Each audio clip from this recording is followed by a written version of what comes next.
Good morning. The committee will come to order. We thank everyone for joining us this morning to our first Small Business Committee hearing of 2020. And I want to especially thank the witnesses for taking the time to travel from across the country and take time away from their businesses in some instance to have this important discussion. As is the case with these hearings, there will be members coming and going. There are overlapping hearings in other committees, so you'll see some folks come and go throughout and ask questions. So we just ask for your patience in bearing with that as well. Farming and agriculture are at the heart of strong economies around the country. Investing in agriculture is crucial to ensure that our communities can thrive. Coming from Colorado, I understand the importance that farming and agriculture have on our state's way of life and economic well-being. Nearly half of Colorado's 66 million acres are dedicated to over 30,000 farms and ranches, many of which are small, locally owned operations. Colorado is a leading producer of cattle, corn, wheat, and dairy, but Colorado's small farms are also raising everything from bison to ostriches and growing sunflowers, grapes, and mushrooms, to name a few. In the 21st century, technology and innovation are changing everyday life, reshaping how consumers shop and how business is conducted. Modern farming is no different. Through advancements in robotics, sensors, artificial intelligence, GPS technology, and digital platforms, agriculture is undergoing a revolution and transitioning from the industrial age to the digital age. These innovations, commonly known as agriculture technology or ag tech, provide an opportunity to help farmers increase yields and profitability while reducing waste and environmental impact. Today's hearing will provide members with an opportunity to hear from innovators, farmers, and researchers about how ag tech is helping farmers modernize their businesses, and how entrepreneurship and innovation in ag tech is changing our food and farming systems. The increased use of ag tech has the potential to address challenges our country and the world will face over the next century. Globally, the world's population is on track to exceed 9 billion in the next 30 years. According to the United Nations, this means our agricultural production will need to increase by 70% to meet the growing demand for food, fiber, and biofuels. Meeting this global demand for food will be even more challenging in the face of climate change that is already impacting our food systems, water, and land. Changing temperatures reduce yields and increase pest pressures. Changes in precipitation patterns increasingly cause crop failure and production decline. As a former Army Ranger, I've also seen how these threats, including scarce water resources and poor food security in other countries, can have a profound impact on our own national security, readiness, and resiliency. But the full potential of ag tech to meet global food demands, mitigate the negative impacts of climate change, and create jobs in our rural communities will not be fully realized unless we fully support our farmers and innovators in the research that supports them.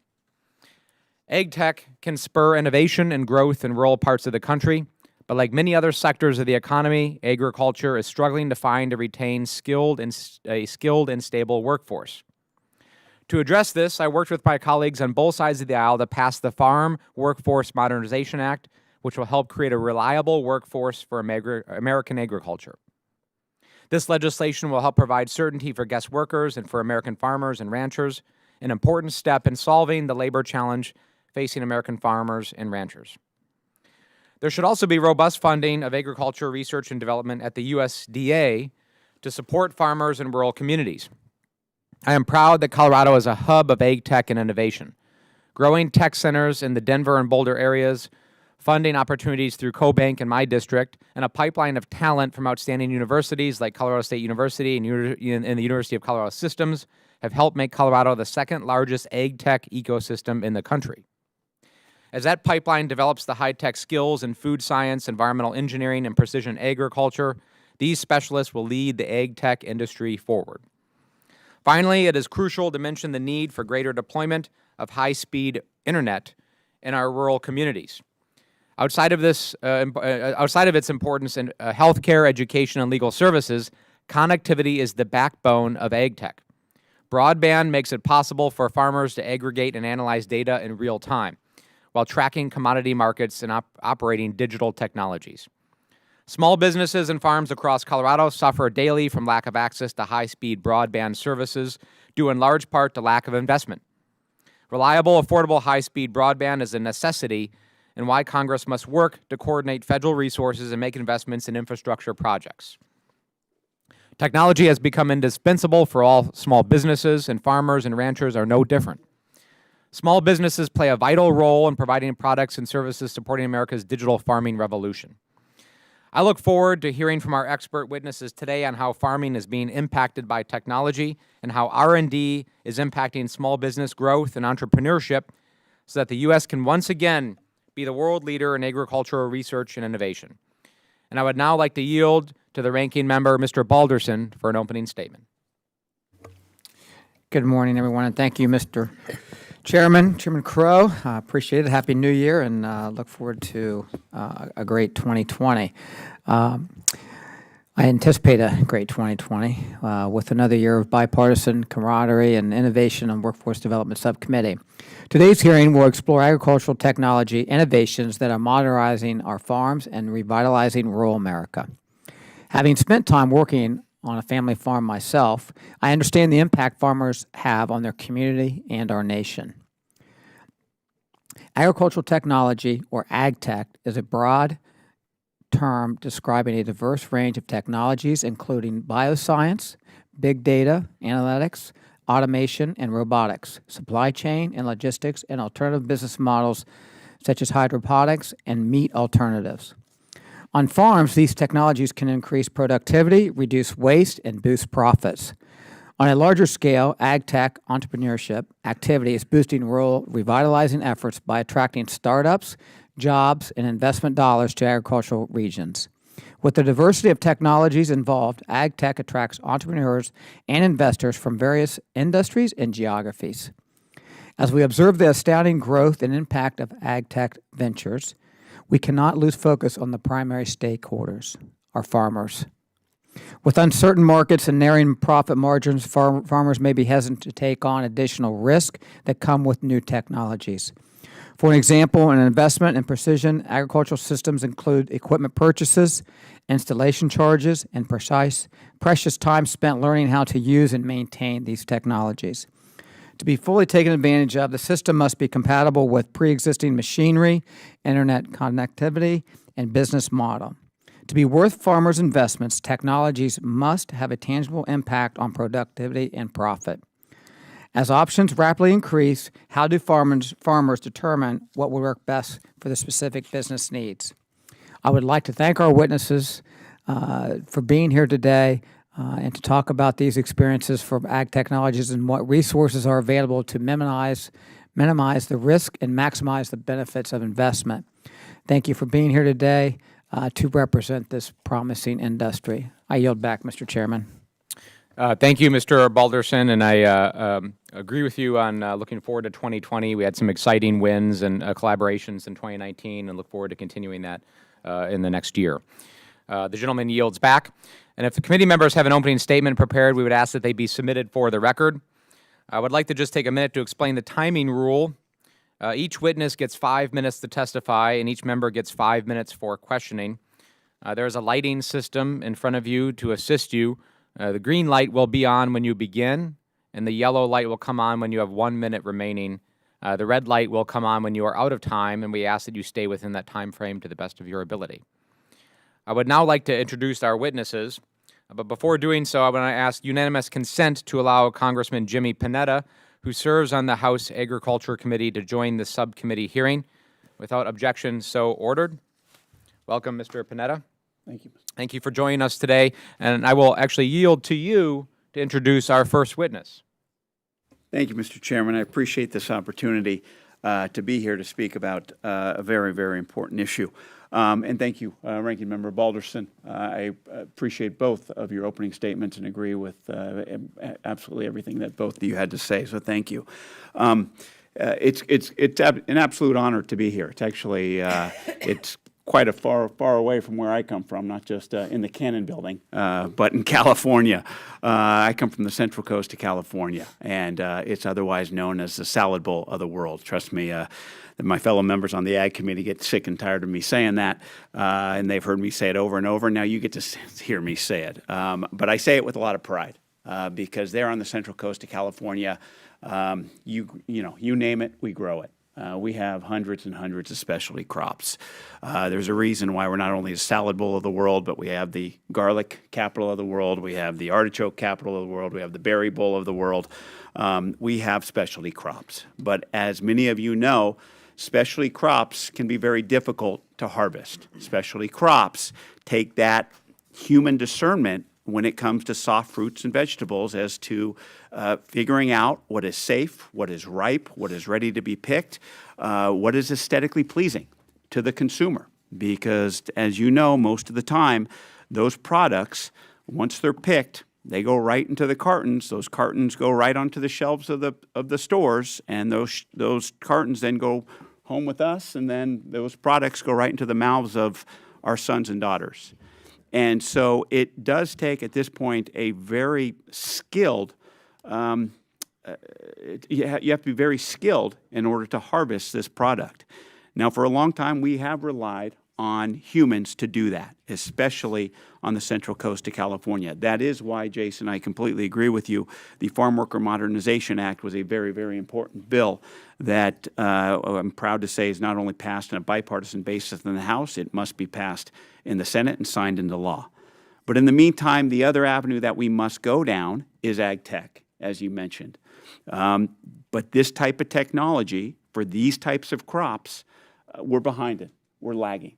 Now, don't get me wrong. I've been out in our fields there in Watsonville, and I've seen some pretty interesting things from some companies right over the hill and from Silicon Valley, where I've seen machines take more pictures of a strawberry plant in one afternoon than all of the previous history of human history have taken photos of a strawberry plant. It's that type of technology that's needed, but more needs to be invested in this technology to do it. And I think that's why it's so, so important that we're having this type of conversation here in Washington, D.C., so that those types of investments in the fields, not just on the Central Coast, but throughout this country, can benefit from the investment that's needed when it comes to ag tech. And so it's an absolute honor that I am here today with you, but also have the opportunity to introduce Mr. Kevin France. Kevin France is the Chief Executive Officer of SWIM Systems, a small business that provides on-farm agriculture water accounting. SWIM has a satellite office in my district there on the Central Coast, and it partners with the Western Growers Association, which has one of its main offices in my district as well. Now, under Mr. France's leadership, SWIM has been recognized as a top 25 ag tech company by Forbes magazine. Mr. France, I thank you for being here, for your preparation, for your time, and all of us look forward to hearing what you have to say in regards to the investment that's needed and what has been done and what needs to be done when it comes to ag tech. Thank you. Thank you, Ranking Chairman, Ranking Member. Chairman, I yield back. Thank you for being here, Mr. France. And Jimmy, you might have a lot of agricultural capitals of the world, but I don't think you can claim the mushroom capital of the world because that distinction belongs to Ms. Houlihan sitting next to you. So just wanted to be clear for the record. Our second witness is Dr. David Patel. Dr. Patel is the head of geo-innovation at Indigo Agriculture. He is a technology leader focused on building integrated applied science platforms using geospatial technology to tackle complex business challenges. For the past several years, he has focused on building a living map of the world food supply. Using reliable maps, data, and metrics can help farmers grow crops that are more profitable and sustainable. Prior to joining Indigo, Dr. Patel was co-founder and CEO of TELUS Labs, which provided action agricultural intelligence across the food value chain using machine learning, remote sensing, and geospatial analysis. Dr. Patel has a PhD in geodemography from Princeton University and served the country as a surface warfare officer in the U.S. Navy. Thank you for your service, Dr. Patel, to the country and for being here today.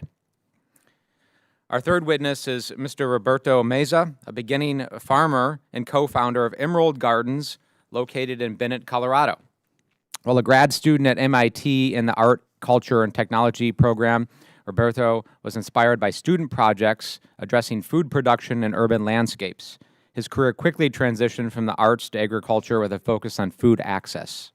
After a hiatus working on farms and observing problems in our food systems, Roberto moved to Colorado with childhood friend and started their own farm in 2017. Emerald Gardens grows, harvests, and distributes microgreens to restaurants, grocery stores, food pantries, and smaller retailers in Colorado's metro areas. They operate sustainably using geothermal and passive solar energy. Roberto is also the chair of membership and outreach for Mile High Farmers, the local chapter of the National Young Farmers Coalition and the Rocky Mountain Farmers Union. He is also a board member of the High Plains Food Co-op and is developing a model for last-mile distribution to help food co-ops and local producers gain access to markets. Thank you for taking time away from your business to be here today, Mr. Mesa, and it's always good to see a fellow Coloradan in Washington, D.C. I would now like to yield to our ranking member, Mr. Balderson, to introduce our final witness. Thank you, Mr. Chairman. I do want to acknowledge the ranking member of the Small Business Committee has joined us also. Ranking Member Shabbat. Mr. Shabbat, thank you for being here this morning. I'm sure a lot of you are looking and you see the witness list. Dr. Jackson Smith and I have made an agreement. We're not going to do the OHIO stuff, but we do want to acknowledge that though Ohio State is not in the national championship, Joe Burrow is. That's where he got all his training. So Ohio State is still represented in the championship game coming up Monday evening. So I just want to make sure that everybody is well aware of that. And he lives from the southern portion of Ohio, so we're well represented. Will the gentleman yield? Yes. You mentioned Mr. Burr. He may soon be a Cincinnati Bengal, too, which I happen to represent. We shall see. We shall see. Our next witness, sorry, Dr. Douglas Jackson Smith, professor and assistant director of Ohio State University School of Environment and Natural Resources. He is here today as a representative of the university's Initiative for Food and Agricultural Transformation. Before joining Ohio State in 2016, Dr. Jackson Smith served 15 years as a faculty member of the Department of Sociology, Social Work, and Anthropology at the Utah State University. He has a bachelor's and master's degree in rural sociology, a master's degree in agricultural economics, and a PhD in sociology. Trained as a rural sociologist, his research explores the dynamics of technology and structural change in agricultural and natural resource systems. He has helped lead $25 million worth of interdisciplinary science grant funding from USDA, NSF, and DOE.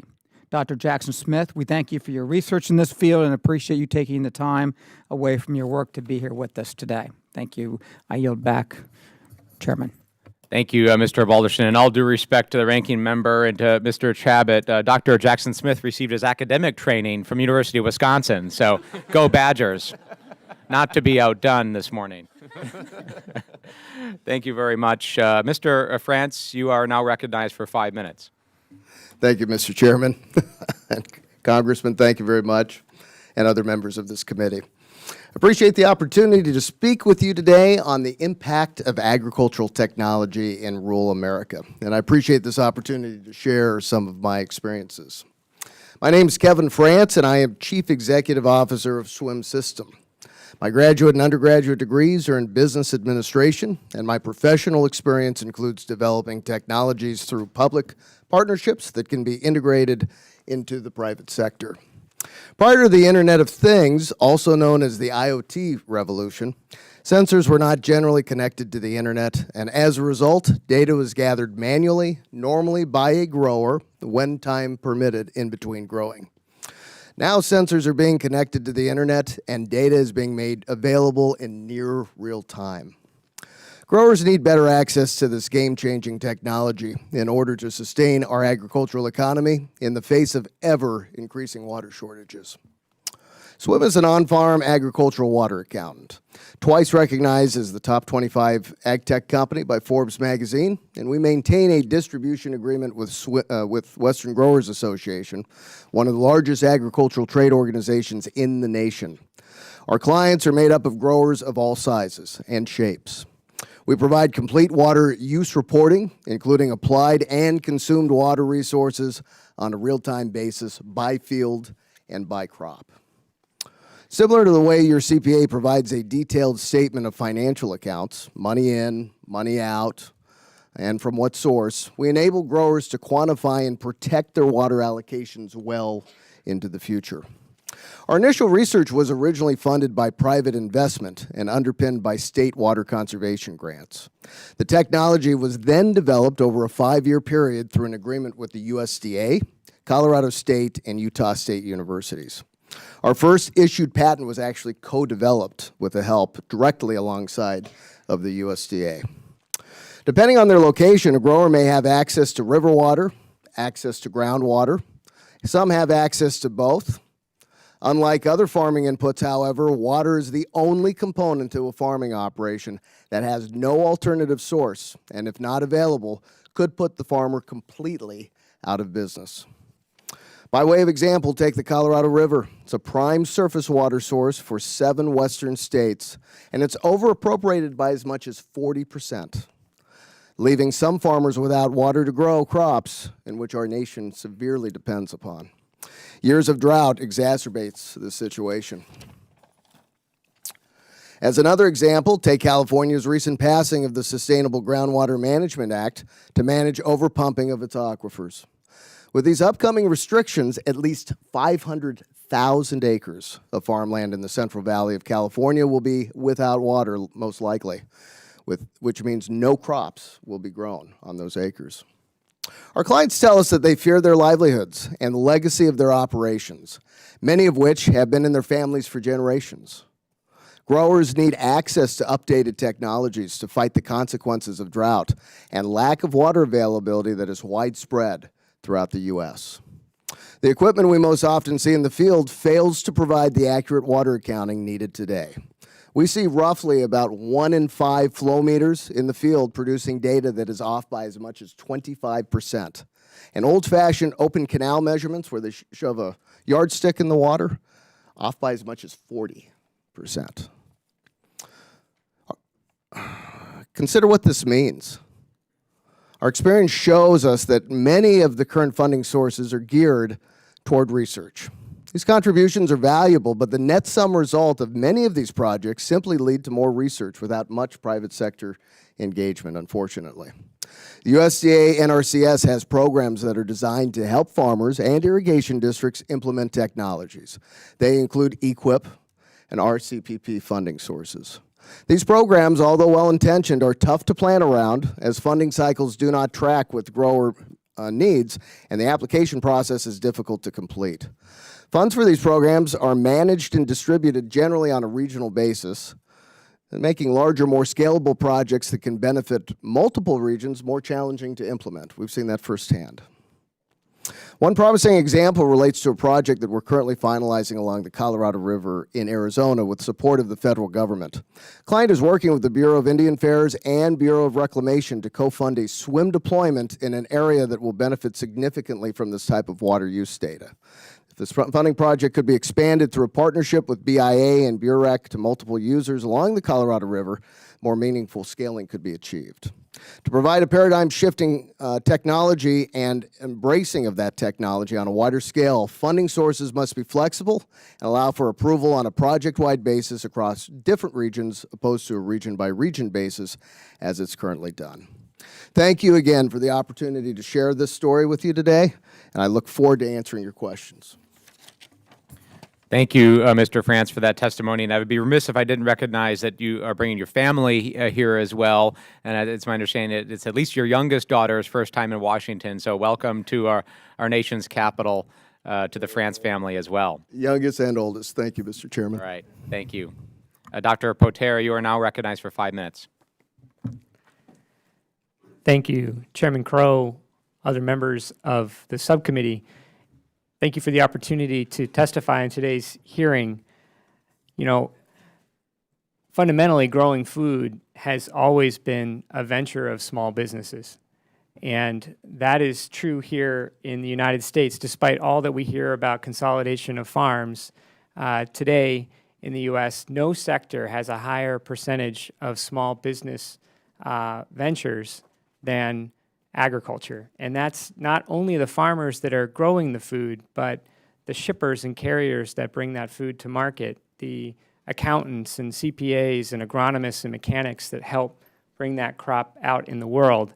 And of course, small business is challenging, and no small business is more challenging than agriculture. I come to you today as a technologist. I build technologies.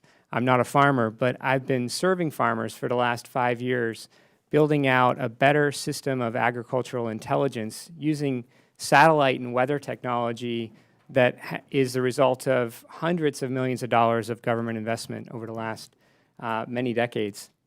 And I'm now proud to be a member of Indigo Agriculture, which is a company whose mission is to use technology to help farmers sustainably feed the planet. Those challenges that the farmers face today, we've seen 49% reduction in the profitability of farms since 2013. We're looking at a 400% increase in input costs for farmers over the last 40 years, most of that in the last 15. And you think about where that increase in input costs is going, it's not going to small businesses. You think about how challenging it is to market that grain out in the world. As an asset class, commodities futures is one of the most volatile asset classes on the planet, and farmers every year have to figure out when and how to market their crop out into the world.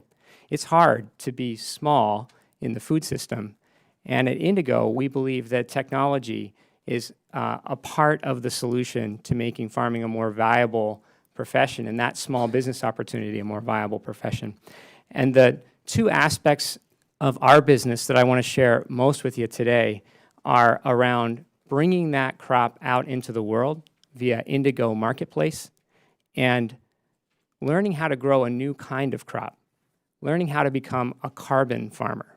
We think this is one of the most hopeful things that we've heard of when it comes to the climate change story. Bringing farmers into the solution. It's true that farming represents 25% of carbon emissions, but at Indigo, we believe that farming can be a definitive part of the solution for climate change because of the potential for agricultural soils to absorb carbon. It's really an old technology. It's called regenerative farming, and it basically means planting cover crops and letting what we all learned in 8th grade science take over when it comes to photosynthesis. Plants are really good at turning atmospheric carbon dioxide into soil carbon. We should let them do that, and let them do that year-round by helping farmers move to a system where they plant crops during the winter, cover crops, that actually make the soil healthier, make the food healthier for human consumption, and actually create resilience for those farmers to better resist the changes of climate change, which, if unmitigated, look like they could create a 20% headwind when it comes to agricultural production in the country. And so that carbon solution, it requires a marketplace. And Indigo Marketplace technology is designed to match buyers and sellers. And that's a real tough problem. And I've sat at the farm gate with many, many farmers in my time at Indigo around harvest time trying to make that decision of where and when to sell their grain. They're not armed with the same technologies as the big ag companies that they're selling into. And we work to democratize the kind of market insights and intelligence that it takes to make smart, rational decisions at that key moment, including learning how to sell carbon. And one of the things that we wanted to make sure to mention today as we speak with all of you is an opportunity to support farmers in that chance to sell carbon. And the thing we'd like to observe is that for a decade now, due to changes in the tax code, oil and gas companies have had the opportunity to sequester atmospheric carbon as part of enhanced extraction. And the question we have for the committee is, if it makes sense at $50 a ton for the government to subsidize oil and gas to put carbon dioxide back into the ground, wouldn't it make sense to allow farmers to do the same thing and to allow farmers to do that at lower cost per ton and do that in every small rural community in America and allow them to become a part of the same solution that we know is so urgent for the agricultural system? So I'll kind of leave you with that question. I look forward to answering your further questions. Thank you, Dr. Patel. Mr. Mesa, you are recognized for 5 minutes. Chairman Crow, Ranking Member Balderson, and members of the subcommittee, thank you for the opportunity to testify today. My name is Roberto Mesa. I am a first-generation farmer and co-founder of Emerald Gardens, a farm located 15 miles east of Denver on 35 acres in Bennett, Colorado. My business partner and I operate a controlled environment, passive solar greenhouse, in which we cultivate herbs, edible flowers, and over 20 varieties of microgreens. Every week, we harvest more than 300 pounds of microgreens destined for restaurants, grocery stores, food pantries, public schools, farmers markets, and for direct delivery to consumers. I am a member of the Rocky Mountain Farmers Union, which represents approximately 20,000 family farmers, ranchers, and rural members across Colorado, New Mexico, and Wyoming. I'm also the chair of Membership and Outreach of Mile High Farmers, a co-chapter of Rocky Mountain Farmers Union and the National Young Farmers Coalition. My business partner and I are proud to be building our small farm with a focus on environmental stewardship, technology, innovation, and community engagement. Microgreens are the primary crop of our farm and our labor of love. They have low input needs, have a quick turnaround time, can be grown year-round, and have a high nutrient density. It is through growing and incorporating microgreens into my diet that I experienced healing and renewal when I was struggling with personal health issues. Furthermore, they exhibit beautiful colors, have distinct flavor profiles, which make them highly sought after by chefs and restaurants and discerning consumers. On our farm, we use innovative technologies that help us reduce our costs and be strong environmental stewards. Our greenhouse uses a passive solar design that is both energy efficient, economically sensible, and environmentally friendly. It works by using clear polycarbonate material on the south side to let the light through, and insulated metal panels on the sides and the north wall to trap that heat. This allows us to charge our ground-to-air heat transfer system, a design refined by Series Greenhouse Solutions that's based on the principles of a climate battery. This allows us to channel that heat in the greenhouse through a series of tubes that run below the structure's foundation, and allowing us to reduce our reliance on auxiliary heating and cooling implements. We grow vertically to maximize the use of our 3,000 square feet and use supplementary LED lighting to be energy efficient and cost effective. Over the next few weeks, we'll be installing 40 solar panels to power the lights and the fans in the greenhouse. Also, as Coloradans know very well, the state closely monitors water supply and use because of the arid climate. We use an automated recirculating water system to supply the roots only what they need while reducing evaporation. Many people are still unfamiliar with microgreens. Social media is a critical tool we use to raise awareness about their nutritional benefits as well as the important role they play in local food systems. By posting videos that show our farm practices and the technology we use in our production systems, it builds trust, transparency, and a deeper connection for consumers and their food source. A major puzzle we've been working to solve is optimal distribution of our product. Emerald Gardens is a bootstrapped business, so unsurprisingly, we've relied on some relatively low-tech methods of distribution, such as attending farmers markets. But we also have an online farm stand so customers can place orders from their smartphone. For broader distribution, we've partnered with an innovative local grocery delivery startup, Bondadosa. Bondadosa allows us to deliver to all of our wholesale and retail markets through a single weekly pickup. We also partner with Bondadosa to share data that helps us optimize their delivery routes. As technology advances, including agricultural technology, it's become increasingly important for today's farmers to have a college education. Indeed, it's become an asset on many farms as well as our own. A college education is out of reach financially for many, and student loans are essential. Unfortunately, student loan debt is one of several key factors preventing young and beginning farmers from getting or staying involved in agriculture. As a first-generation and beginning farmer with my own student loan debt, I believe a federal student loan debt forgiveness program is essential. Looking ahead, we're excited by the opportunity to partner next year with a technology startup that will pilot new sensors in our facility. These sensors will generate data that will help us understand the microclimate in our greenhouse to increase the precision of our production methods. Support for technologies such as these, which can improve environmental and economic efficiencies, are increasingly important within the context of our changing climate. I want to close by saying innovation is born of struggle. While we face a myriad of challenges as small farmers and small business owners, we remain committed to a mission of feeding our communities, improving our farm and food systems, and remaining careful stewards of Colorado's natural environment. Technologies, both high-tech and low-tech, as well as grit and determination, are helping us get there. Thank you for the opportunity to testify, and I look forward to your questions. Thank you, Mr. Mesa. And I know tomorrow is your distribution day, so I especially appreciate you flying out to do this today, and always good to see you at the Stanley Marketplace Market. So, Thank you. Dr. Jackson Smith, you are now recognized for 5 minutes. Thank you, and I want to begin by thanking the subcommittee for the opportunity to speak to this important issue. As your introduction pointed out, I'm a professor of rural sociology and water security at The Ohio State University, and I've spent my career studying both the drivers and the implications of technological change for farmers, with a particular focus on small and mid-sized farms in rural communities.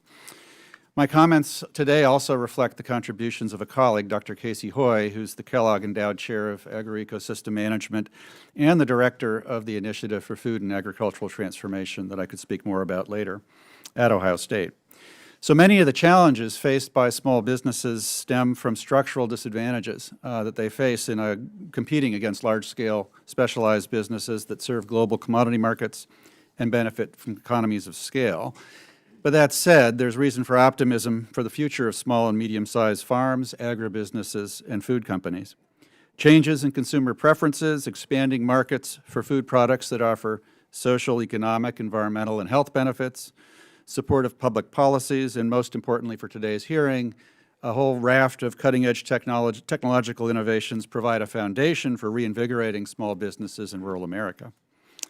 Specifically, over the last 20 years, a rise in consumer interest and awareness of how their food is produced has contributed to the rapid growth of new markets.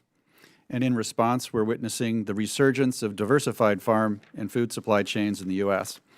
It certainly includes farmers who incorporate cover crops and diverse crop rotations, reliance more on agroecosystem processes instead of synthetic inputs, and those who produce niche or specialty products. It also includes small food supply chain businesses that are more nimble and better able to meet these new emerging specialized needs of different types of customers.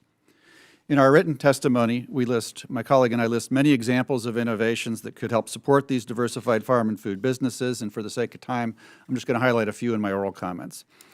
So first, there are innovations that improve the performance of diversified farms, which we see as a foundation for this frontier. The diversified farming systems of the 21st century are not your grandfather's farm, but rather improvements in scientific knowledge have opened new windows into the dynamics of agroecosystems and how diversification can be leveraged to improve farming. Some promising areas for innovation include support for farmer innovation. There are literally tens of thousands of farmers currently working to diversify their crop and livestock systems. And these farmers represent a reservoir of practical knowledge that you should start with and be a foundation for future discovery and innovation. There's breeding and genetic engineering tools, both traditional and cutting edge, that could be used to develop new crop and livestock varieties optimized for small-scale and diversified production systems. And the use of sensors and precision farming data to help farmers use more inputs more efficiently and adapt to conditions in real time. A second cluster of innovations might improve linkages between diversified farms and these emerging markets, and that would include tools to track the performance of diversified farms, innovations like the environmental sensors and tracking systems the previous speakers spoke to. Improving traceability, new data management systems, in particular blockchain technology that could be harnessed to track products throughout a food supply chain that don't place burdens on producers, processors, and retailers. And increased opportunities for direct marketing. In the digital age, connecting with consumers requires access and a reliable presence on the internet, and the comments made earlier about the importance of rural broadband internet, I think, go without mention. So finally, there are innovations that expand opportunities for non-farm businesses throughout this diversified system that we see. And these might include innovative farm machinery companies, food processing technologies designed specifically to support diversified production and small-scale producers, as well as food safety monitoring technology that could address potential threats to the food supply associated with the more distributed and diversified supply chain, including new sensors and automated sampling technologies that are less labor-intensive and more accurate than many current systems. So, big picture, while technological innovation can help small and medium-sized businesses thrive in a more diversified farm and food system, we are not working in a vacuum. And for decades, the dominant thrust of technological change in the U.S. farm and food sector has focused successfully on large-scale specialized commodity production. I think without conscious public leadership in this space, we're concerned that the future of technology may not generate the opportunities for small businesses and rural economic development that all of us desire. Fortunately, I think emerging markets, good public policy, and targeted investments in research and innovation and small business development can help energize the technologies we've talked about today and stimulate economic opportunities in areas where federal leadership in stimulating research and innovation around diversified farm and food systems could have a significant impact. And I thank you for the opportunity and address the committee and look forward to your questions. Thank you, Dr. Jackson Smith, and I've appreciated everything that all four of you have shared with us today. I'll begin by recognizing myself for 5 minutes and start with Mr. Mesa. Mr. Mesa, you've done something that not a lot of people are able to successfully do, and that is from kind of no background and experience in this area to jump in and start a small farming operation and to be able to survive your first few years. That's a very challenging statistically thing to do, and I'd love for you to just share with us for a minute, what advice you would share with other young folks that are looking at entering into the profession and doing this, and your lessons learned, very briefly. Thank you, Mr. Crow. My experience has definitely been challenging, as you mentioned.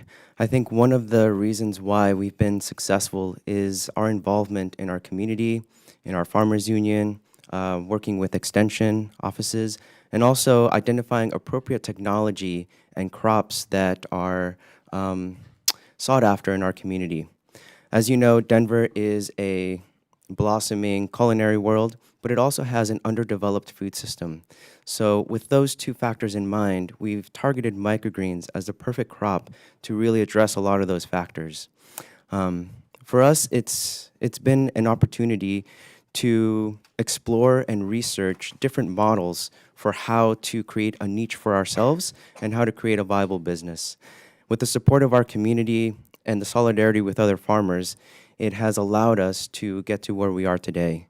I would say the backbone of our farm, aside from technology, is also the relationships and partnerships that we've established.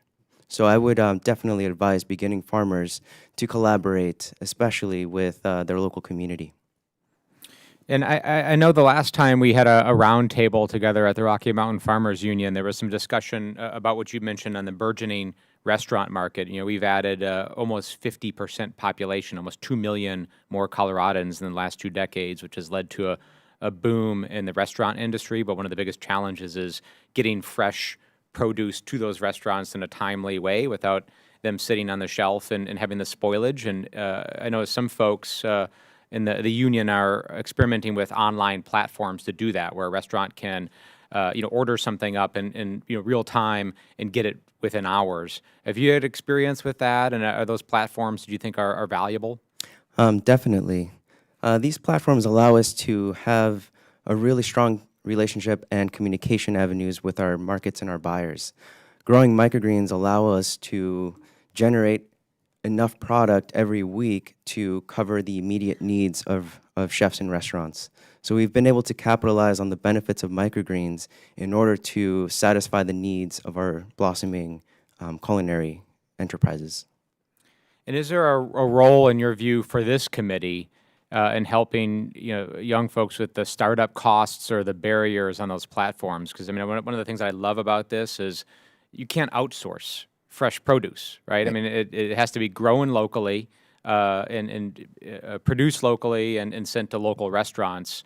So it's I think a great opportunity for us. But what are those barriers that you think folks like us sitting up here could help reduce? Absolutely. I think, one of the challenges was accessing capital.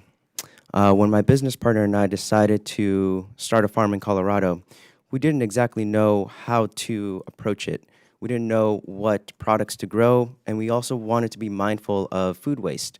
So for us, it was an opportunity to research what the local menu is in our context. Microgreens became that crop that we focused on. And because of their ease of production and low input needs, we were able to bootstrap our operation in a very small 150 square foot greenhouse that was adjacent to my initial property that I was renting in Colorado. And through that allowed us to really connect with the markets that were emerging, especially through farmers markets. Now that we've scaled to our commercial phase, we've realized that much more infrastructure and input needs have been required by our business model to be viable. So access to capital has been quite a challenge, but we're bootstrapping it as we go along. This allows us to really understand the scale that is needed to address a lot of these factors and make our business viable. Like I mentioned before, student loans have been a factor in our ability to address the infrastructure needs of our business. But we're optimistic and we're determined to innovate new models for helping younger farmers, especially since a lot of our aging farming population is experiencing this moment of transition. So we're trying to engage, inspire, and motivate the next generation of agriculturists. Thank you, Mr. Mesa. And I do have some questions for the other witnesses, but I do want to spread it around a little bit before I loop back to all of you for a second round. So my time has expired, and Mr. Balderson is now recognized for 5 minutes. Thank you, Chairman Crow. I'll start off with Dr. Jackson Smith. Doctor, according to a recent article in the Minnesota Star Tribune, tractors built in 1980 or earlier are in high demand because the price to buy and maintain them is significantly lower than new high-tech tractors. Can you give us a brief interpretation of this trend? Certainly, and I can say that I just retired my 1985 Toyota Corolla, which rusted out before the engine ever went, so I bond with those farmers.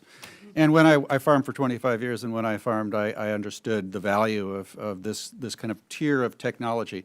My explanation for that kind of ties into the fact that farmers at this small and mid-sized tier have limited resources, and a lot of cutting-edge technology, especially when it first rolls out, is beyond their reach or designed for scales initially that might exceed their capacity to take advantage of it. Whereas technology from the 70s and 80s, certainly tractor technology, can do the job without having to be very expensive and difficult to acquire and maintain. Farmers also farm for more than economic reasons. The quality of the labor experience, their ability to achieve independence is critical to farmers that I work with. And being able to work on your own tractor was why I kept that Toyota Corolla. I could fix a car that had a carburetor. I can't fix my Toyota Prius. In fact, I'm scared to touch the Toyota Prius's engine. So it's a very interesting observation, but it does reflect, I think, both the lack of development of appropriate technology, perhaps in the mainstream machinery industry historically, and therefore old tractors having a niche, but also an opportunity for manufacturers to get into that space and find ways to produce technology that's really targeted and suited to that kind of clientele. And there are manufacturers, I think, who are wising up to that market opportunity. I agree with that. Thank you very much. This next question I have is for the whole panel, and you all can jump in and however you may. According to the Innovate Ohio statewide broadband strategy, 300,000 households in Ohio, representing approximately 1 million Ohioans, lack broadband internet access. As a member of the Small Business and Transportation Infrastructure Committees, I advocate for rural communities, including those in my district, that suffer from crumbling infrastructure and inadequate internet access. How does broadband access impact technology adoption for rural farmers? Ranking Member Balderson, I can make a comment from the perspective of Indigo Ag. We have had to build mobile technologies for farmers to validate the work they're doing on farm in order for buyers to pay a premium. We're trying to decommoditize grain agriculture. And that means we have to send agronomists and farmers themselves into the field to take notes on what's happening. And the lack of broadband access has required us as a technology company to build all of our apps resilient to a lack of internet connectivity. And the development costs of that and the missed opportunity around a two-way street for the farmer are just really mind-boggling. It's really interesting from a software developer perspective. We bring developers from all over the world to Indigo. They were shocked to deal with that engineering challenge because they're so trained on solving urban problems. It was a real moment to realize that the lack of bandwidth was going to mean developing against total blackout from a bandwidth perspective. Thank you. That's a good answer, sir. If I may, I'd like to second that. Our entire network has been developed based off of a cellular and satellite uplink because of the fact that in many of the regions we're in, there's not sustainable broadband. So we do use broadband where we can because there's a cost benefit to doing so, but it's a secondary backup. I mean, some of these areas, they're in the middle of the desert. You know, we're in areas where it gets to 130 degrees, you know, as a high, and then of course we're in areas of Colorado where it's below zero. So that shift in climate over the year puts you in a position where not only do you have to have solid equipment that can, you know, sustain itself, but also the connectivity to get it to the web is still not there. Okay. Mr. Mesa. We've been lucky in our context in rural Bennett that we have incredible fiber optic connections. It's essential. It's an essential part of our business model because we are able to create a niche for ourselves and a market for ourselves through the use of communication platforms by educating consumers about our product and connecting them with our food source.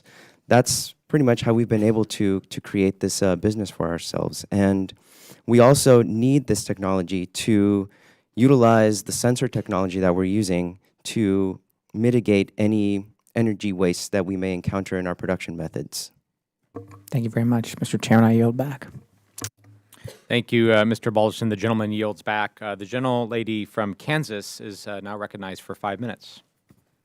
Thank you, Chairman, and thank you for holding this hearing. Thank you to all the folks who came out here to testify on what I think is a really amazing opportunity for us on the Small Business Committee to be talking about issues that really touch on rural, urban, and suburban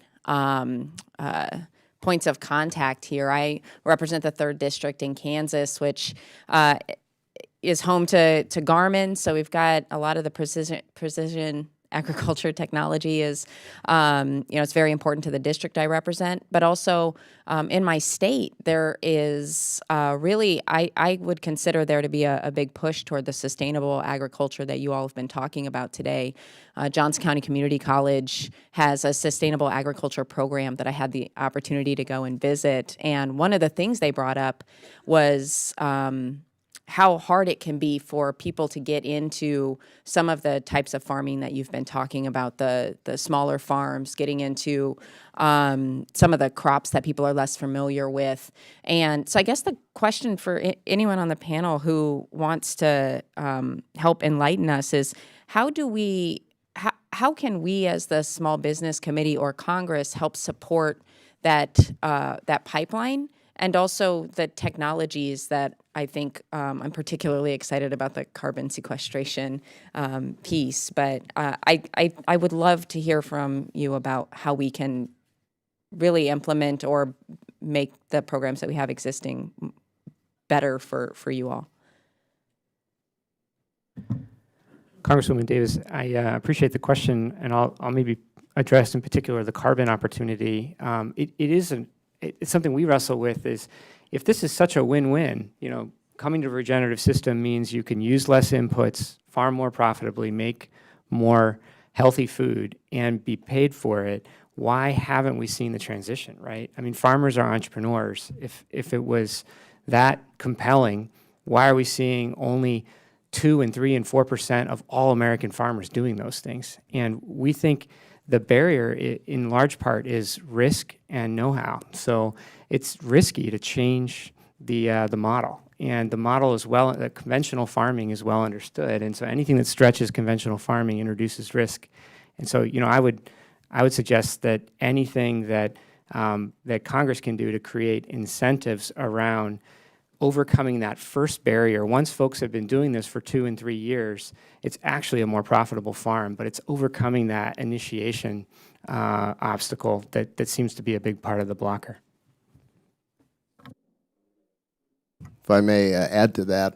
So SWIM, we're in 3 states, and we have a staff of 30-something. So we're a small business as well. We've applied for state and federal funding, been successful in some cases, failed in others. We find ourselves helping our growers maybe 30% of the time use some funding mechanism to help integrate this type of technology, whether it's swim-based technology or otherwise, some level of technology. The other thing that we find as a barrier is the fact that these growers, we're told over and over, just want to grow. They're not in a position where they want to fill out paperwork. They're not in a position where they want to wait. Many of the programs, at least the ones that we're involved in, that are available, create a disincentive to deploy these types of technologies. Again, whether it's SWIM or any other technology, whereby you could apply for funding. Grower wants to get in on it now. If they do so, the funding package will not allow them to be reimbursed. So they can't, and I'm speaking specifically to EQIP, I'm sure there's others. And we've had growers just say flat out, I'm tired of waiting. I want to get this water conservation technology in place. To heck with it, I'm just going to deploy it myself. Over and over. And I think we've actually helped our clients apply multiple times. And almost every single one of them have just moved forward and done it themselves. So a revamp of the process, maybe thinking outside the box. We've had growers say, if we could just do one master application for all of our fields in this one region, we'd do it in about 5 seconds. But one form for every single field. It's the same reason they don't want to monitor their water. They want to leave that to a professional. Same reason that we found pushback on these types of programs. Thank you. Thank you. And my time is coming to an end here. I appreciate the tangible suggestions that you have, and I'll reach out to the folks who didn't get to answer this question to see what you have to say about it. Thank you so much, and I yield back. Thank you. The gentlelady yields back. The gentleman from Tennessee, Mr. Burchett, is recognized for 5 minutes. Thank you, Mr. Chairman. Appreciate the opportunity to be here, and I appreciate y'all being here. I've been involved in, I guess, an organic business. I had a little composting, mulching business for a long time, and I know the, I guess, the learning curve I had to experience, but also with regulations, they just make them up as they go, and then so it's kind of I'm excited to see y'all doing what you're doing. And a couple of questions, and this is for the full panel. How do American consumers affect ag tech industry dynamics? And are they driving the expansion of this industry, or are they continuing to learn how it works?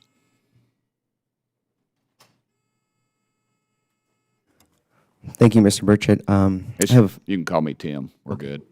Appreciate it. In Colorado, there's a really strong local food movement, and consumers are increasingly demanding products that are available locally, not only to receive the freshest and most high-quality ingredients, but also to limit the food miles that food has to travel to get to their plates.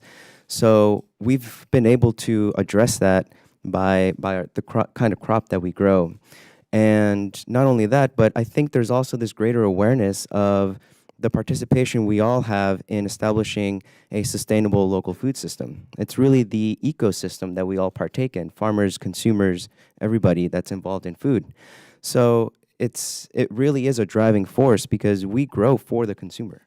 That's our primary goal. And for me, it's really important to not only think of it in terms of a transaction, but a reciprocal relationship, right? We see it as we take care of the plants so that they can take care of us, and then we can take care of the community. And that relationship has been the, I would say, intangible infrastructure that supports our entire business. I was glad to hear you say that. You know, I'm an organic gardener, and I grow tomatoes and squash and green beans, and got blueberries and blackberries and raspberries, and it's all sort of conglomerated. And I remembered when I started in my backyard, it was covered in all kinds of stuff. And my neighbor, oddly enough, it wasn't in my political party, but told me I needed to spray it down with some chemicals, and I hesitated. I was mayor of the county, but I lived in the city. Kind of confusing, but I adopted 2 goats, and they were wonderful. Even the neighbors ended up liking them. So I always thought I was going to get in trouble with the goat police if there were any, but they were awesome. A lot of fond memories. They were Ray and Lucy. I named them after some friends of mine. But I appreciate that. It's true. You can look it up. Neighborhood kids would come by and they'd say, "Mayor, can we get a picture made with your goats?" And I'd say, "Sure, come on back. They're great, man. They're just like a member of the family." I remember one time we were eating breakfast. My little girl Isabel, I heard this chomping in the background, and I looked over, and me and her mama saw her, that dadgum goat had eaten the screen, and they do eat anything. I mean anything. That's no lie. And eating that screen, and she was feeding it Cinnamon Life through the kitchen window. But I love my girl, so she'd have come right in the kitchen for all I care. Mama wouldn't have liked that, but it was all right with me. But anyway, back to my questions. That's good for ratings on C-SPAN, by the way. They love that stuff. What motivates or discourages small family farmers when considering new technologies? And when I was in my deal, I was strict on the environmental issues, and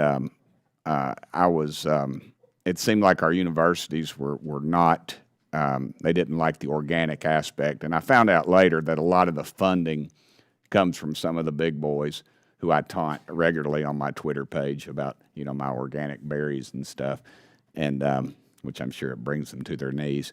But the truth is that they get a lot of funding, these universities do, from that, and so they sort of discourage the environmental thing. And I know one of y'all said you grew microgreens and other things, so I was kind of curious how that all played in. Y'all just kind of jump in wherever you want to, or just shake your head in disbelief.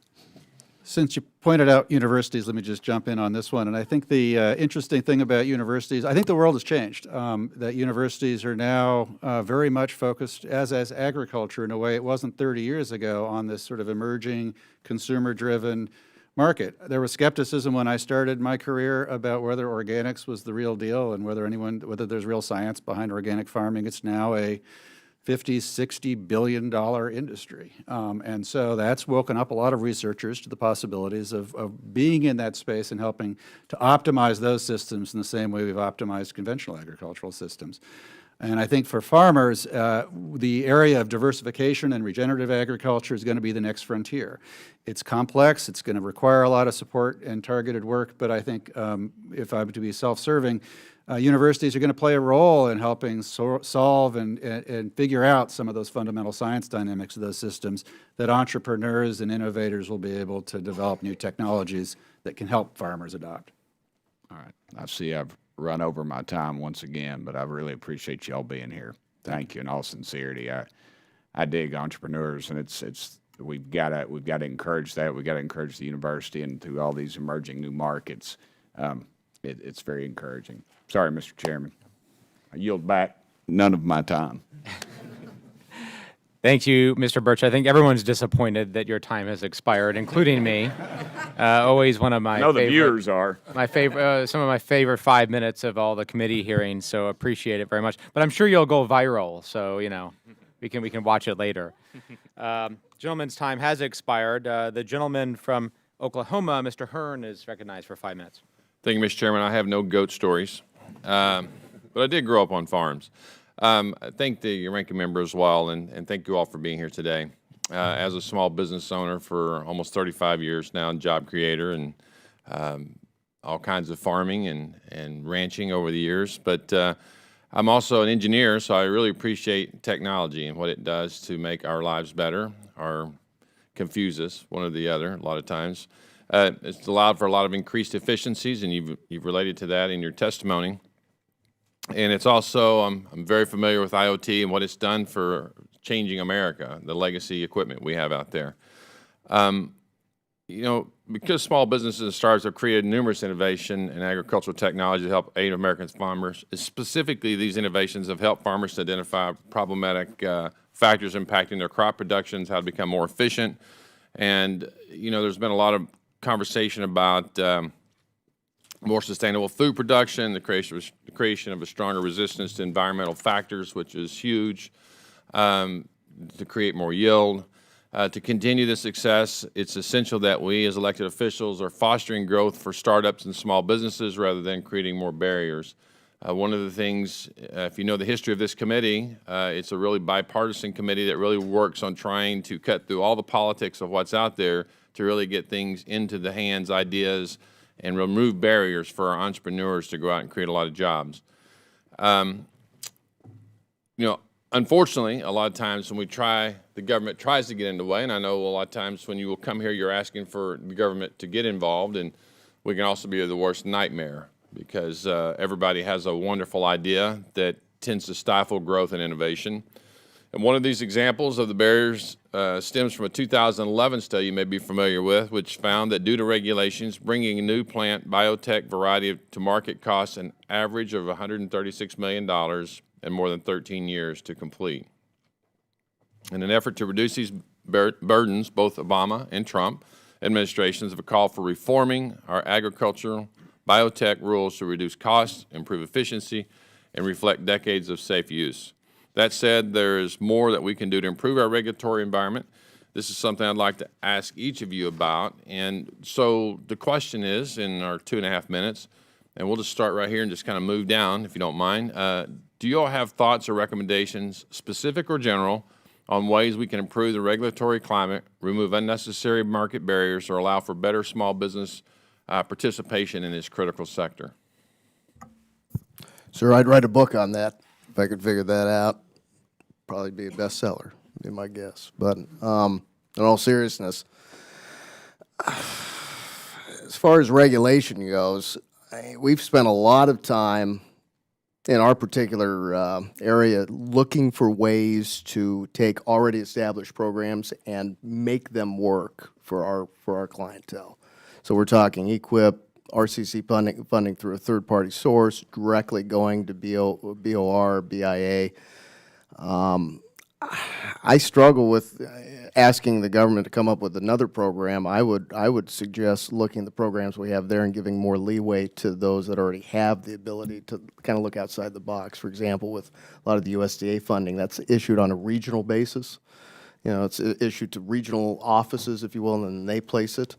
If, for example, you found a project that cross-spanned regions, giving one person authority to fund all of those under the same terms and conditions, maybe flexing within the system that's in place would be my advice, because I'm not sure you'd necessarily want to go in and try to create a brand new program. That's just my view. Thank you. Dr. Patel. We certainly feel the effects that you're describing. It is one of the reasons why we've pursued microbial technology, naturally occurring microbes that are in nature, amplifying those is one way. One of the reasons that's an attractive avenue for yield improvements is actually because of the barriers that you're talking about. So this is maybe an example of the private sector reacting to those barriers. And I'd say also that the system of conventional farming is something that needs to change, and that is also not a regulatory constrained avenue. So in our case, I think we're while we do face some of the constraints of regulatory approval for those microbes that we're developing, we've found two promising ways kind of around that. So certainly verifying what you're saying around the challenges that it creates. Thank you, Mr. Chairman. I yield back. I'll extend 2 minutes. I'd actually like to hear the other two witnesses answer your question. Thank you. Yep. Mr. Mesa. Yeah, I think, the first thing we need to do is go to farming communities and ask them what ideas they have. I think too often we as experts think that we have a program that's complete and that will remove and allow further development. But, contexts are different everywhere. And so the only one that can really speak to those contexts are the farmers themselves. I think it's really important to take into account the specificities of each farmer and what they need and how they see the whole matrix of things working.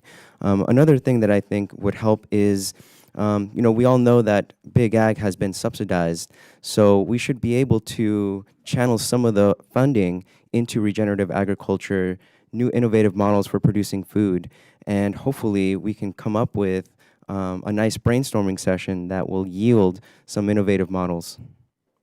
Thank you. It's a fantastic question. You stumbled into an area about which I know too much, so I'll be talking for the next 45 minutes, but like any good professor. No, actually, I've worked quite a bit on ag technology. I started out when bovine somatotropin or bovine growth hormone was a cutting-edge technology in the dairy industry in Wisconsin, and it was a controversial, contested, and still is technology, and was the opening salvo in an ongoing saga of genetic engineering being a political football, or at least a very contested issue. And I think our regulatory system reflects that. So I don't know anyone who thinks our current regulatory system on genetic engineering makes any sense. It's kind of like no one really likes our immigration system. But to find our way forward with genetic engineering regulation requires finding some middle ground, finding some balance, and coming up with a system that incentivizes careful scrutiny in places where it's necessary and recognizes that much of the barriers that have been put in place right now are preventing us from deploying technology for purposes that I think all of us would celebrate. There are plenty of examples. We talked some about it in our longer written testimony that might be, for example, innovating cover crops that allow cover crops to succeed. They're a great idea, but I know most farmers try them. It's more complicated than they were told, and that's because we haven't had the ability to engineer and develop and breed cover crops that suit the diversity of climates and production systems farmers use. Biotechnology and genetic engineering could be a tool if we were able to confidently deploy that as part of our portfolio. But I recognize that, and am sympathetic, that the ways in which it's been deployed to date haven't always percolated down into benefits for consumers or small businesses. And so the skepticism and concerns about biotechnology are real. But I think you're touching on an area where there is a bottleneck, and a bottleneck that somehow we're going to have to see our way through in the future. Thank you. Mr. Chairman, thank you. Thank you, Mr. Hearn. Gentleman yields back. The gentleman from Pennsylvania, Dr. Joyce, is recognized for 5 minutes. I thank the chairman for yielding and for the opportunity to discuss the opportunities that ag technology can bring to rural America. First, I would like to take a moment to highlight a farm in my congressional district, which has been incredibly successful in utilizing technology to improve their operations.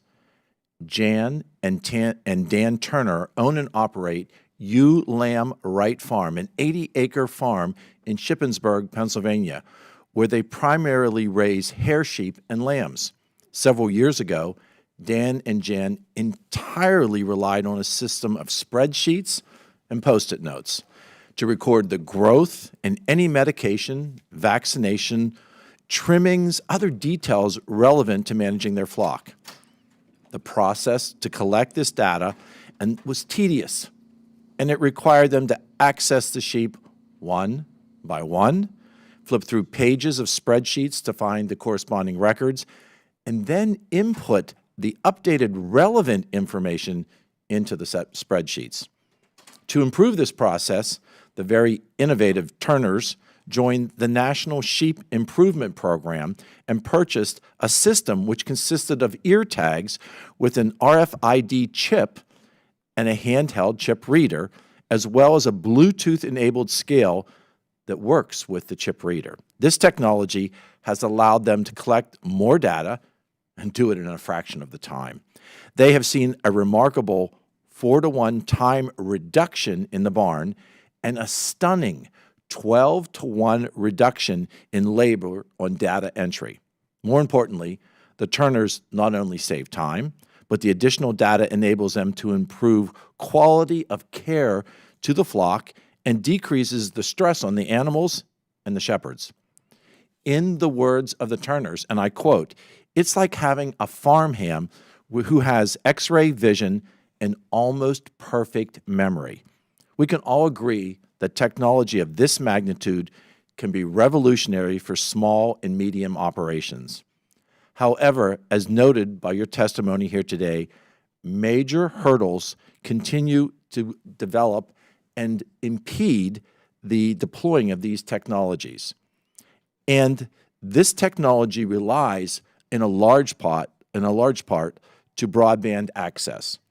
One of my top priorities since coming to Congress has been to increase and expand rural broadband deployment. Dr. Jackson Smith, you certainly have a broad expertise in this. Can you further elaborate on how a lack of reliable broadband limits opportunities available to small and medium farms that are looking to diversify, to modernize, and to improve their operations? I can, and I can speak about the goats that I used to raise. Not really. But the fact that I used to live on a farm where we did raise goats and sheep, and we had dial-up internet, and it sensitized me to the realities of what life in rural America is like for farming and being able to access cutting-edge technology. For most developers of technology these days, they have very little exposure to agriculture, very little personal experience with the realities of what that working environment is like, the complexities of juggling all the demands of that task, and often come from urban areas. And so some of the comments made earlier is how surprised people are who've been working in tech development for 20 years when they take on a rural project or an ag project at the realities of what internet access is like. It's a huge issue. It's a tremendous barrier to being able to deploy things. You know, one of the strategies I think that we should explore more is to be able to get more entrepreneurs and innovators, and this speaks to workforce development, out on farms, out in rural communities before technology is hardened and developed, to get an appreciation for what the clientele are like and where they have needs and where there are opportunities. I think it's a vastly under-resourced place for us to spend resources and effort that's would lead to things we couldn't imagine, but a designed system. I raise sheep. A designed system for a small-scale sheep producer that fits with my budget, makes my life easier, and allows me to be more successful is exactly where we ought to be heading. Thank you, sir. Thank you, Mr. Chair, and I yield back.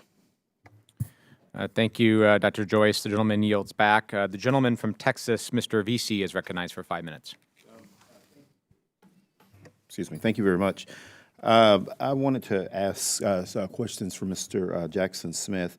I know that information that can help farmers make these decisions surrounding input and best management practices are very critical, obviously, to be able to maximize yields.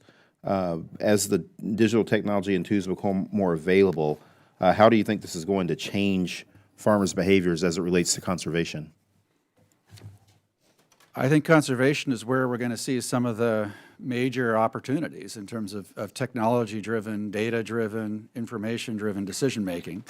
It requires the emergence of markets and incentives for conservation that allow farmers to get returns for those kinds of investments, which often benefit society a lot more than they'll benefit the individual operator.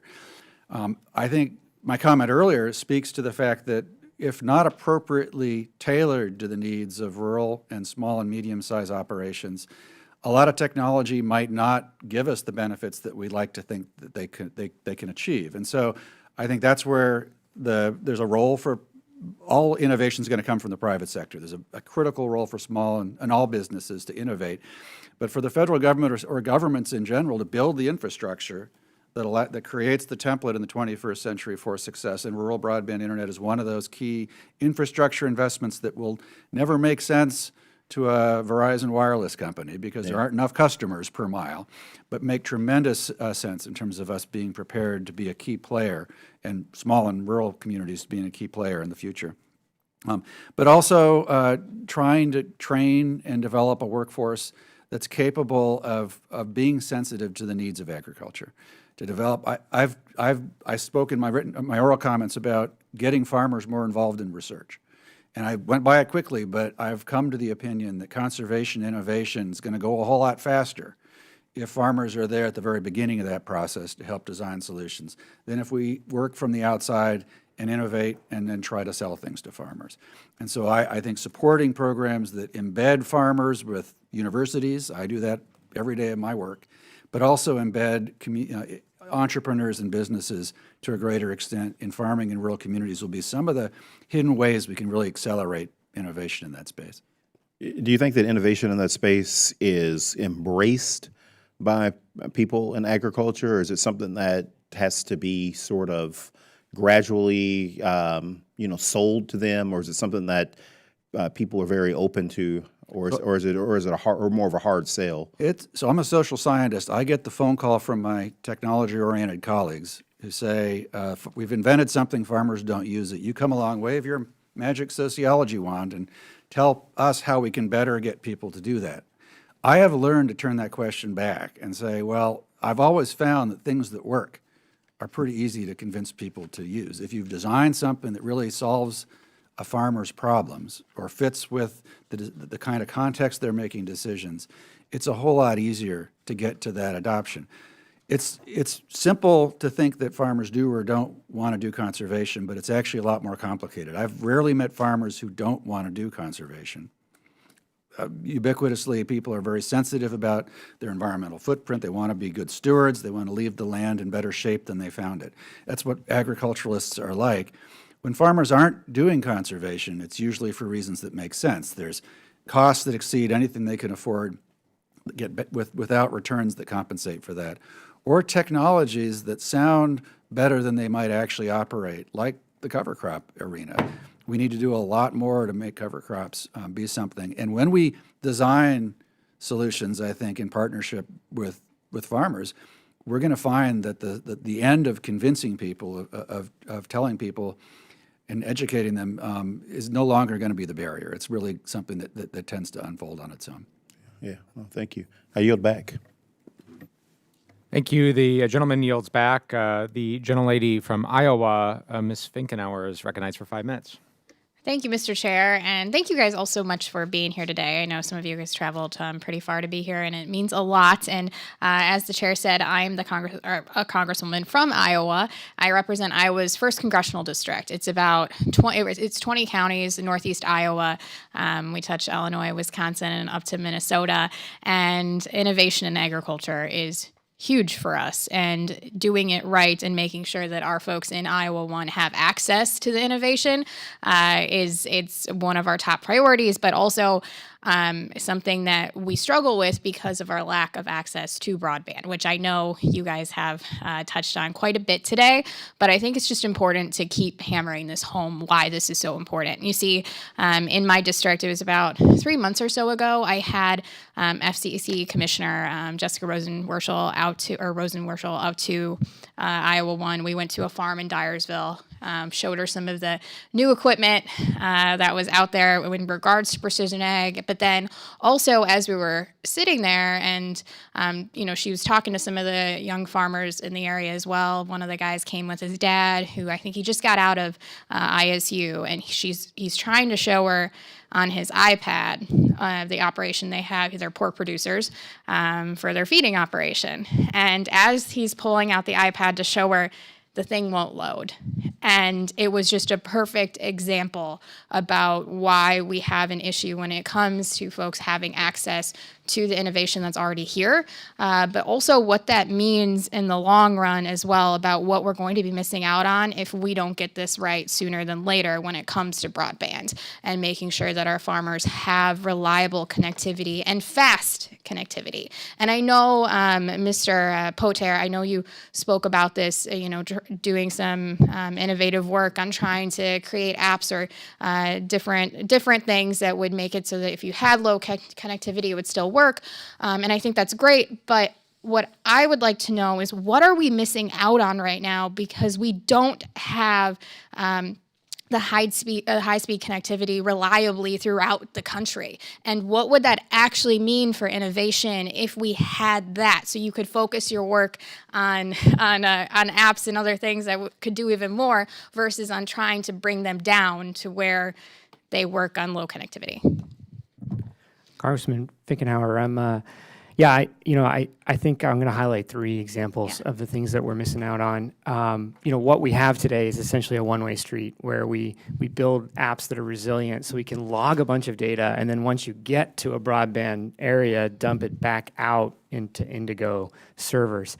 And so that means it's a one-way street. And so we're not able to provide agronomic decision support to the farmer the way we could, so that they're getting drone imagery in near real time of critical moments in that crop's life cycle. So there's a disadvantage around the farmer decision making. They're missing out on intelligence they should have. There's also consumers are missing out. Consumer preferences are such that, as Dr. Jackson was saying, they're changing. And consumers are increasingly ready to pay for decommoditized agriculture. At Indigo, we've done deals with companies like Anheuser-Busch, sourcing sustainably low-water rice and crops. But you have to verify that the farmers are doing what they're saying. And if there's no connectivity, if you're in a black zone, you can't do that. And I'd say the last example is those experiments that Dr. Jackson Smith were talking about involving farmers. Every day there are millions of experiments as farmers decide what to plant, when to plant it. If we're not watching, we can't allow them to participate in this experiment. At Indigo, we fight that by trying to instrument as many of those fields as possible and watching them from space.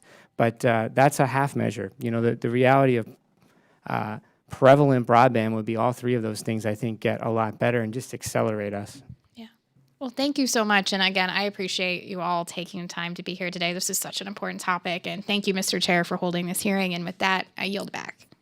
Thank you. The gentlelady yields back. I'd now like to recognize the gentleman from New Jersey, Mr. Kim, who's also the chairman of the Subcommittee on Economic Tax or Economic Growth, Tax and Capital Access, a relevant subcommittee for this discussion as well. For 5 minutes. Thanks, Chairman. I just wanted to dive into a few things. This is critically important for my district. We have nearly 1,000 farms in the New Jersey 3rd Congressional District. Making farming more efficient and profitable industry is something I care deeply about. The technological advances that you join us to speak about certainly sound really promising here, and I'm trying to think about how best this can be implemented. I guess my questions, Dr. Patel, I'd like to start with you. I guess my initial questions are, what can be done to help farmers successfully transition into more technologically driven farming practices? And as we know that with the advent of technology into different industries that we've seen in other sectors, sometimes that transition is difficult, both in terms of taking on the resources, being trained up, things of that nature. So what can we do to decrease the burden upon farmers to integrate this type of technology into their lives and their work? Congressman Kim, I appreciate the question. We should realize that we are incenting farmer behavior with billions of dollars of tax and other kinds of subsidy. And the question is, how could we direct some of what's already out in play towards more of these sustainable, beneficial ag practices? I mentioned just one example I'll spend a moment with you on, which is this carbon tax concept. And, for us, the question is, we've decided a decade ago that it makes sense to incent oil and gas companies to sequester carbon dioxide as part of enhanced extraction techniques. It costs us $50 a ton to do that. We think that for a fraction of that cost, farmers can put the same ton of atmospheric carbon dioxide into the living agricultural soil. And so the question is, wouldn't it make sense, should we really care where those carbon that's being pulled out of the atmosphere is going? We've done some math, and it's why we created what's called the Teraton Initiative. It's a challenge to sequester 1 trillion tons of carbon dioxide equivalent into agricultural soils all over the world. That's all of the carbon dioxide that's been emitted net since the beginning of the Industrial Revolution. So literally, farming has the potential to be a solution to the climate problem. We have farmers on all of that land. And, Dr. Jackson Smith's right, cover crops and regenerative agriculture, it isn't easy. It's going to take technology to help those farmers understand sort of a digital playbook of how to do this well. But the reward, if the government can help incentivize that kind of behavior, is really hopeful. It's putting the farmer as the hero in the climate challenge. And we think it's time to start to put incentives in place to make that happen. Well, I appreciate your answer there. Dr. Jackson Smith, I just had a question for you. I really enjoyed in your presentation just kind of the breakdown of how to look at this in terms of what technology can do on this front. And I'd like to just delve in a little deeper. In my district, our district got crushed by Superstorm Sandy. In New Jersey, we have a lot of temperature flux as we see the challenges that are arising with climate change and extreme weather. This is a real problem for farming in our district. We know cranberries and blueberries are particularly sensitive to that kind of change in temperature, and the flooding is something that's just getting worse and worse. It's not just about when storms come. It's really a daily occurrence in many places.